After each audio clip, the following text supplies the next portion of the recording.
Hi guys, welcome to my videos. So guys, for the form IMM5710e, a lot of people report an error to me regularly. This is about like when they uh, fill the form and try to submit back into their GCK or MyCSE account, they get this error. Your status expiry date in the answer you provided previously does not correspond to the restoration in your form. Modify your answers or the value in your form. And many times people struggle that they check the date various times but it does not work. So the solution is what I'm gonna tell you and why it happens.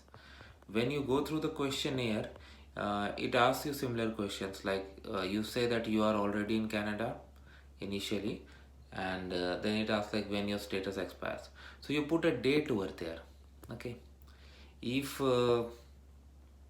your form, then in the form, if the date you enter here is not matching with the date what you have entered in the questionnaire, you are gonna get this error. So very first thing you need to do is to find out the correct date. You might have entered wrong in your questionnaire, or you might have entered wrong in the form. So first of all, find out what is the correct date. If the date is correct in the questionnaire and you have entered wrong in the form, simply modify the date in the form and save it and try to re-upload it. That's it. But if you determine that the date you have entered in the form is correct, then definitely the date you have entered in the questionnaire is wrong. So you need to go back and solve it over there. How are you gonna do it? Well, it's pretty simple. Log out from your GCK account, log back in. You're gonna find this application under pending in that list of pending applications list.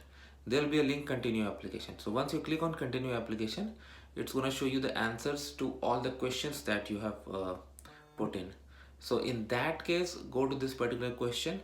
There'll be a pencil icon at the end to like edit icon. So click on that, edit it, save it, and then proceed from there. And then come back once it takes you to the checklist, upload the form, and then you should be good to go. So this is how simple it is, guys, to work on it. So I hope you like this video. Make sure you give it a like and comment, and if you have any concern, any question, anything that comes in your mind, feel always absolutely free to ask. Thank you, guys.